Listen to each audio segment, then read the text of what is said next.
గణపతి బప్పా నిమజ్జన పాఠం. ఒక చిన్న గ్రామంలో పిల్లలు ఎంతో ఆనందంగా వినాయక చవితి జరుపుకున్నారు. మట్టితో చేసిన గణపతి విగ్రహాన్ని పూలతో, రంగులతో అందంగా అలంకరించారు.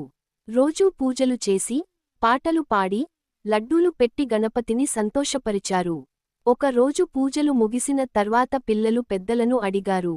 అయ్యో, గణపతిని నీళ్లలో ఎందుకు వేసేస్తారు? ఆయనను మన దగ్గరే ఉంచుకోలేమా? అప్పుడు పెద్దలు ప్రేమగా చెప్పారు. బిడ్డలారా, గణపతి మట్టితో చేసిన విగ్రహం. ఆయన ప్రకృతి నుంచి వచ్చారు. ఇప్పుడు మళ్ళీ ప్రకృతిలోకి కలవాలి. మనకు ఇలా చెబుతున్నాడు. జీవితంలో అన్నీ తాత్కాలికం. కాని మన మనసులో నేను ఎప్పటికీ ఉంటాను అని. పిల్లలకు చాలా బాగా అర్థమైంది. అందరూ కలిసి, గణపతి బప్పా మోరియా అంటూ ఊరేగింపుగా వెళ్లి నదిలో నిమజ్జనం చేశారు.